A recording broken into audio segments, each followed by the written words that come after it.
When our best fur friends leave our world, many of us are left wanting one last scritch, one last hug, one last walk together.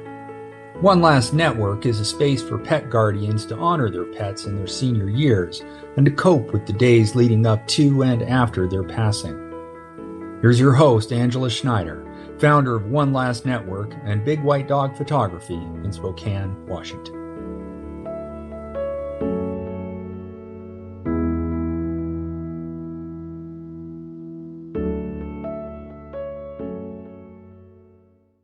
Hi, welcome to episode 3 of the first season of One Last Network. When I decided to launch this podcast, I wanted to ensure it brought together ideas and services around our aging or ill pets from a variety of sources. It's why I picked some of the best content creators I know in the professional pet photography business. Not only are they wonderful photographers, but they're also well connected in their communities. The breadth of subjects we'll be able to create around the support and services you need is unlimited. Today, I'm speaking with one of those founding members of One Last Network, Darlene Woodward of Pant the Town Photography, serving Maine, Massachusetts, and New Hampshire. Darlene, whose website is pantthetown.com, is a master of the silhouette and has a special knack for finding the light of joy in a dog lover's eyes. Let's find out how she got into pet photography and how handing out snacks in her former career as a flight attendant makes her a better dog tog. Morning, Darlene. How are you? I'm doing good. How are you? I'm okay. We're giggling a little bit because we haven't even started talking and you've already got me crying. Yes. I'm the one who just is not afraid to show tears, and the tears always start rolling. So let everybody cry. Does that happen every time we talk? I think so. It's not an easy thing to get me all emotional, but you go ahead and do it. Know how. So, Darlene, let's get started by having you tell us a little bit about yourself, who you are, and where you live, and all the interesting bits about Darlene Woodward. All the interesting bits. All right. So, yeah, I'm Darlene. I live in Georgetown, Massachusetts. Kind of lived the life of travel for years. So I've moved all over the place, spent 16 years as a flight attendant traveling. And then when I moved up here, met my husband, dated a few years, got married, got the dog who was my project dog, who then got me into dog training, a dog walking business, learning everything there was to learn about dogs. And that led me into a career of now pet photography full time. So, yeah, that's it in a nutshell. That's quite the journey. I've known some flight attendants in the past, and I think travel is very addictive. How did you get the addiction out of your system? Yeah, so my life of travel was interesting. I actually, going back to school and what I went to school for, I studied to be a math teacher. I had wanted to be a math teacher ever since I was 10 years old. I had the best math teachers ever. Thank you, Mr. Rogers. And that's what I wanted to do. And then I taught for 2 years, actually was 24 years old and was diagnosed with an ulcer. And I learned that I could not leave the lives of my children at school. I took home the emotion. I took home everything that they went through. I didn't know how to separate it. So I made myself sick. And I remember the doctor telling me, you either need to get it together or you need to leave. And I thought I was taking a year off. And I'm like, oh, American Airlines is hiring. Let me go check it out and let me go fly the world for the year and I'll come back and teach. And they had my position if I wanted to come back. And I left. I moved to Chicago from North Carolina, and I just fell in love with the travel and the just going and experiencing new places and that lifestyle for a bit. So I got sucked into that. But it was meeting Pete and marrying him that made you want to cut it off, or? Yeah. So after I didn't have a dog, obviously, during those years of travel. It was next to impossible. Yeah, I call it a little bit of selfish time in my life. Yeah, and that's okay. We totally all need that. I wouldn't trade it for anything. And then I remember actually, Pete and I had been together 4 years before we got married. We got married, we got the house, and we had talked about getting a dog. And I was still working for the airlines. And then fell in love, found this little puppy picture of Coda from Arkansas, and she was a stray and everything. It was like, I'm meant to meet her. I need her in my life. And within a couple months after we got the house, we got her. And she was not an easy dog. And I went through a couple dog trainers who used punishing methods on her as a puppy. That broke my heart. I shed a lot of tears over that. And I said, I want to learn everything there is to learn about dog training. And that's what I did. I got certified to train at that time.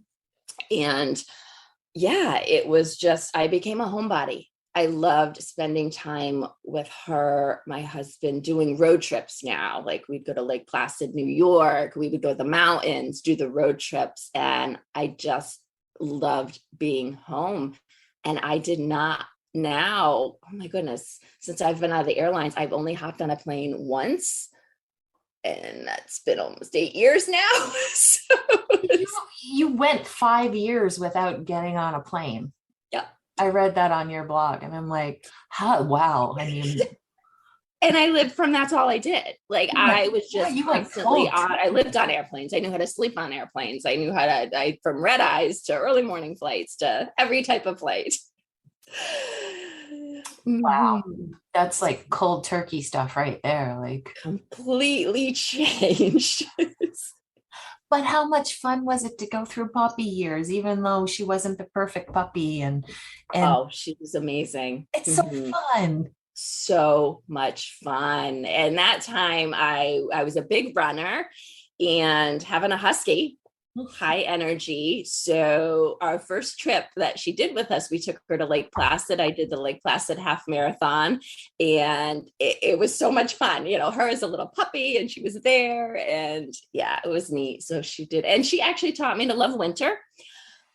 When you have a northern breed dog and it's snowing, sleeting, whatever it's doing outside, you are out there and you are with them and you better enjoy it. You better learn to enjoy it.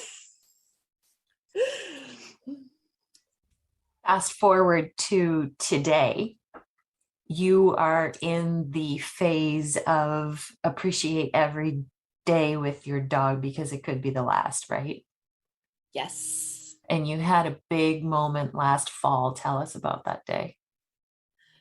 A big moment last fall. Yes. So I was walking Coda. We were doing our usual walks and we were down the street from us and she collapsed. Just all her joints collapsed and she fell to the ground and she wouldn't get up. And I sat there with her. And the interesting thing, I actually do not bring my phone walking. And I had my phone that day because I just like to shut down, not have the phone. And I had the phone. I couldn't get her up. She was very growly when I went to get her up. And I called my husband. He was actually picking up dinner. And so he was going to be on his way home. So he came with the car. I was disappointed. Nobody stopped. Here I am sitting on the road with Coda and nobody stopped. I'm crying to see if we were okay. And so he got there. She still wouldn't get up right away. And I thought, she's telling me it's time. Like she's done. And I was able to pick her up and put her in my husband's vehicle. And I said, no, don't go home. I said, let's just go for a quick drive. She jumped up and was walking around the back of the vehicle like everything was okay. And I'm like, I don't know this is just absolutely crazy. I don't know what's going on. And she seemed perfectly fine.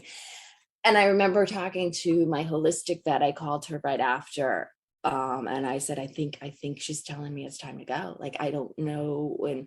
And we met with her and everything checked out fine. She's had some liver enzyme issues over the years that we've been treating holistically that, you know, we decided against surgery and we're more about quality over quantity with her. And that she's been responding well to. But I remember my holistic vet saying, she said, Darlene, she's just done walking. She didn't want to walk anymore. And I'm like, what?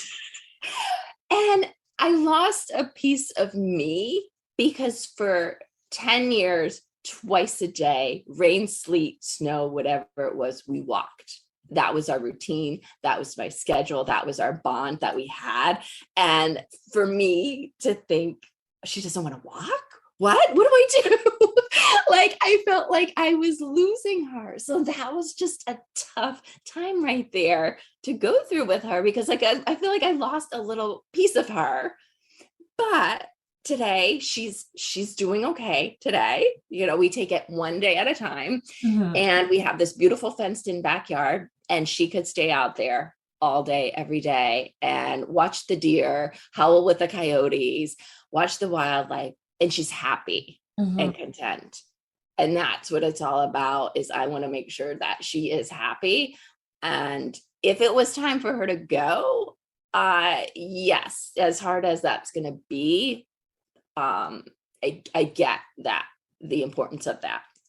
So you know me, I'm a big believer that our dogs, our pets, teach us and change us. When you look back over the last 12 years with Coda and see the changes that have come through your life, what are some of the most important things Coda has taught you?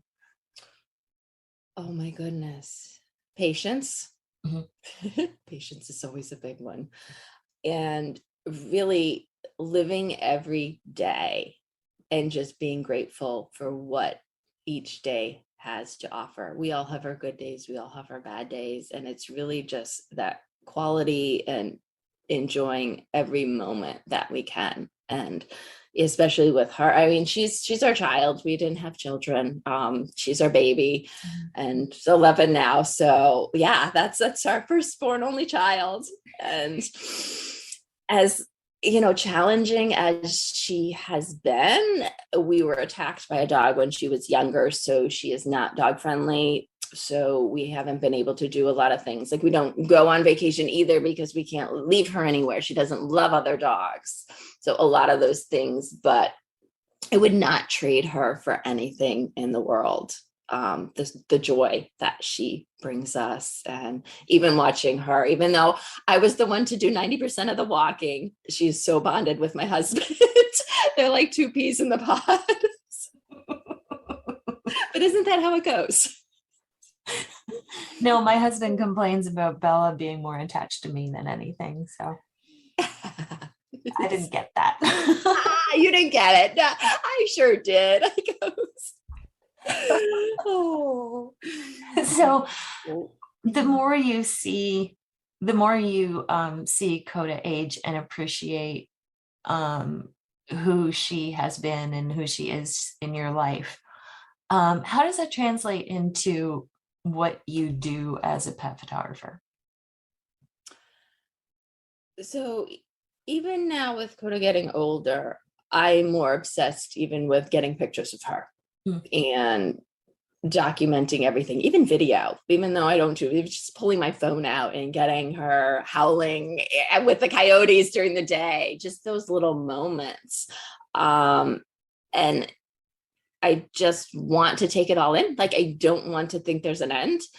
And then when it comes to my career in photographing dogs, I just want people to realize, I want people to experience that joy with their pets, those moments before it is too late.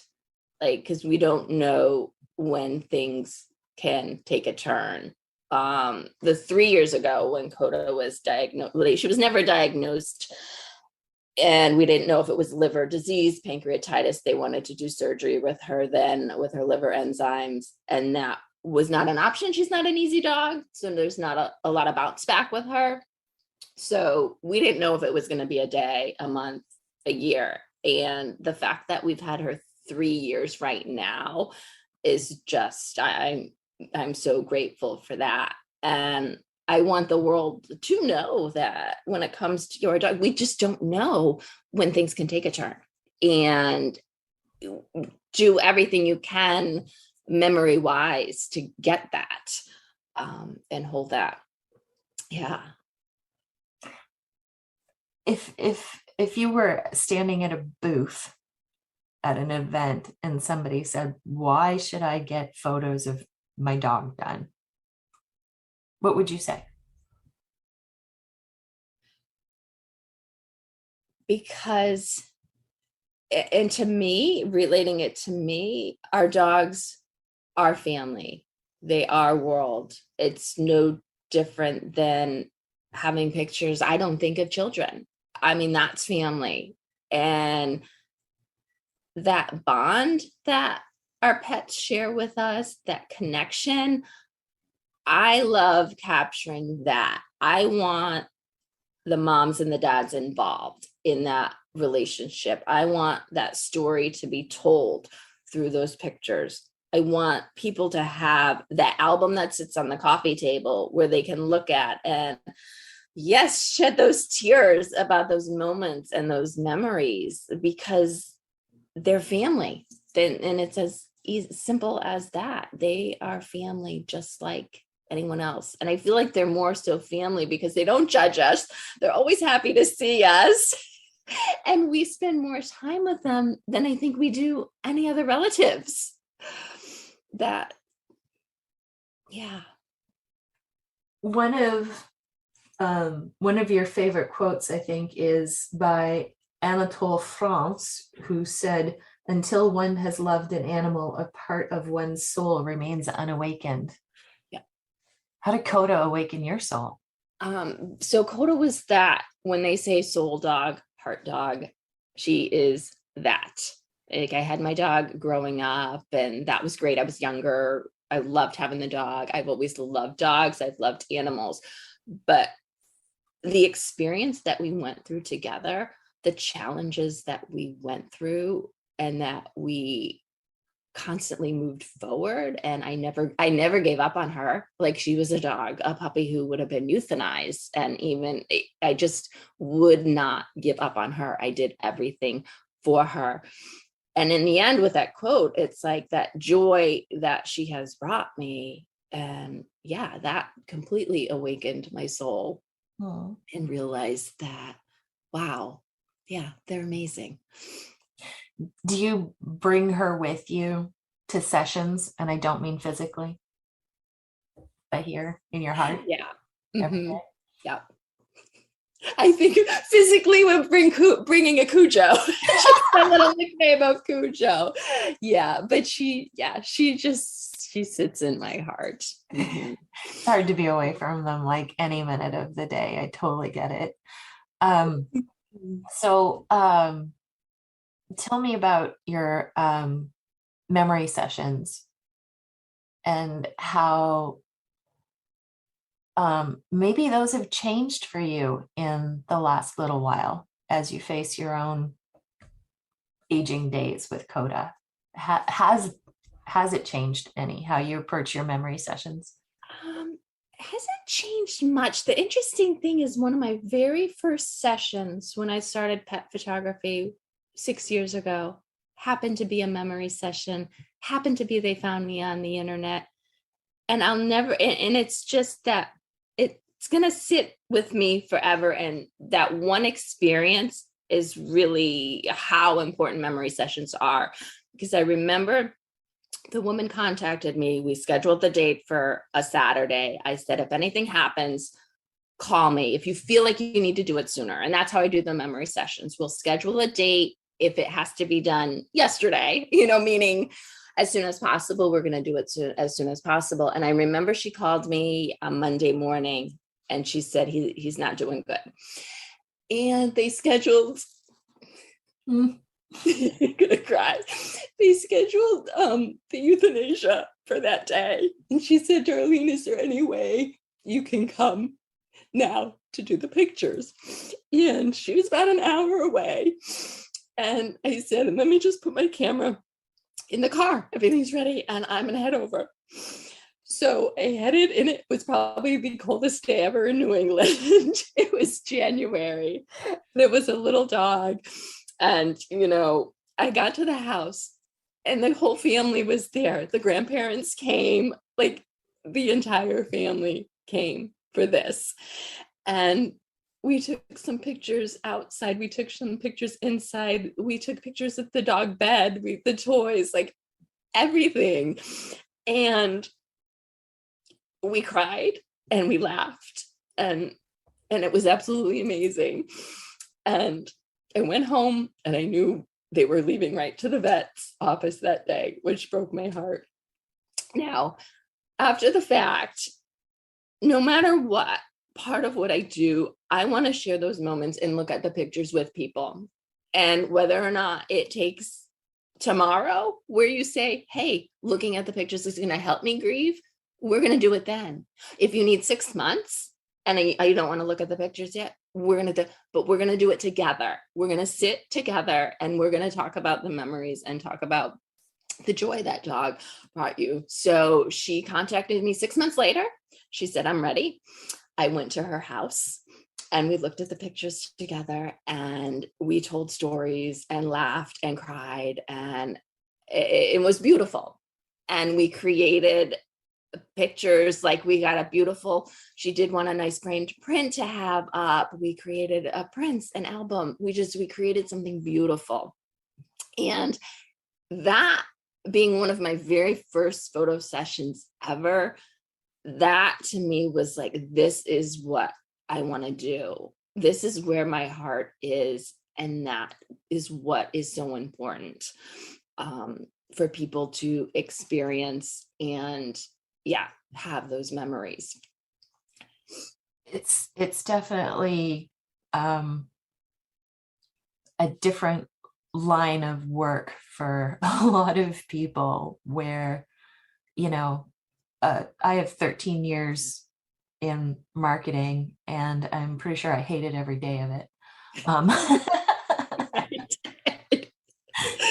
But the dog photography, brings me to a place where I can feel and be comfortable feeling, because people allow me into their space and they allow me to see the way they feel. So it's really more than just creating photographs, isn't it?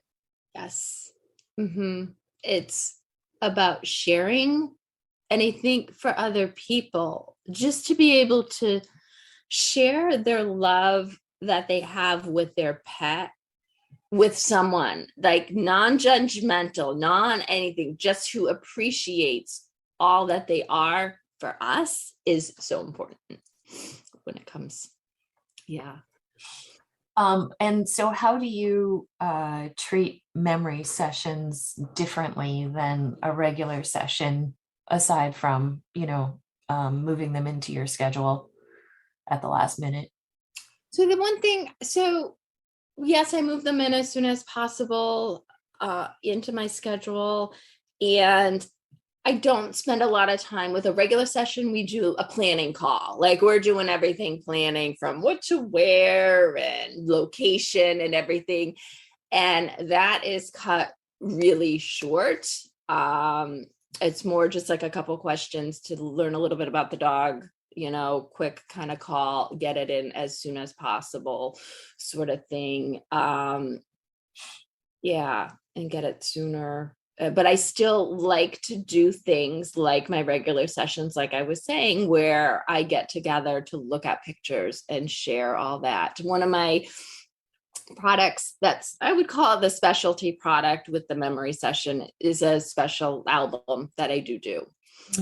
That I find albums are the best way to tell that story and to have those pictures. And, you can take it out when you want to look at it. If you need a break, you can put it away, if you just having those days where I can't look at it, but, be able to do that. So, yeah, but memory sessions, I don't overbook my schedule with photo sessions. I take my time, spread things out with my regular photo sessions anyways, that, it's never usually too much of a challenge to get them in within a couple days. Mm-hmm. But I highly recommend people to just do it sooner rather than later. One last question. Yes. How did giving out snacks on a plane make you a better pet photographer? That's going to sound like bribery, isn't it? For me, it's so funny because, and I'm a dog person who actually, like, I love people too. I laugh because there's the dog people out there who are like, oh yeah, I hate people. And I started working with dogs. But you have to love people if you spent 16 years in a little tiny box of an airplane, daily. You have to kind of. So it was always with flying. I wish I wrote a book. Like, I honestly wish I journaled flying and the experiences that I went through with people on the airplane. But you learn patience, and you learn that rewarding good behavior works for people just like dogs. So the same way, if people, good behavior, maybe you'll get a cocktail or two, or maybe you'll get some extra snacks with that delay. Or if you're giving up your seat so a family can sit together, I'm going to give you the world. So it goes along the lines of positive reinforcement, which goes right into my working with animals and dogs, and treats help. Whatever helps get them. So I think all of that just comes into play from the patience and the rewards. Mm-hmm. Good boy, you stayed seated. Here's a whiskey. It's so true. Oh my God, the number of times I remember opening up that liquor card. And it's the same way with dogs. It's just wieners and cheese. Exactly. And that's what I try to do. Photo session, I'll bring some of my favorite, like the liver treats, the dehydrated chicken. I'll bring, as long as the dog doesn't have allergies, and it's a go. We find that out. But I'll bring the high value stuff to use when needed. But it's all about keeping things positive and fun. And joyful, because that's what dogs do for us. Yes, we want them to be dogs. So everyone out there, if your dog can't sit or doesn't sit or won't sit the day, who cares? Because they're dogs and they're animals, and we want them to be that way. Half the time, I don't want my dog sitting in photos. I want them in that power pose that says, this is my world, damn it, I'm in it, and you better love it. Exactly. let them be who they are. Mm-hmm. Yes.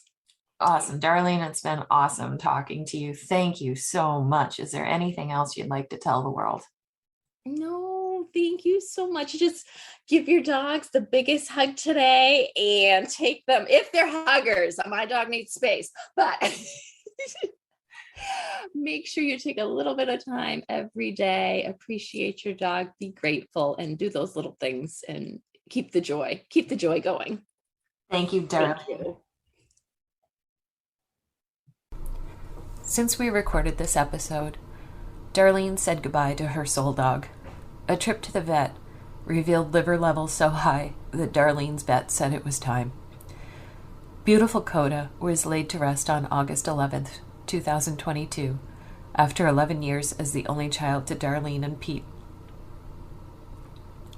The house in Massachusetts is a little more quiet now, and Darlene's runs a lot more lonely. Coda lives on in the beautiful images Darlene has created of her over the last decade, and in the stories she will forever tell about her boisterous little sled dog. Coda love, forever. I'm Angela Schneider, owner of Big White Dog Photography in Spokane, Washington, and your host at One Last Network, signing off to go get some Bella snuggles. Listen to One Last Network on whichever podcast platform you prefer. We're on Spotify, Stitcher, Apple Music, and Amazon Music. Don't forget to hit follow or subscribe so you don't miss an episode. If you have a friend who might be interested in our content, make sure you share us with them. Thanks for listening.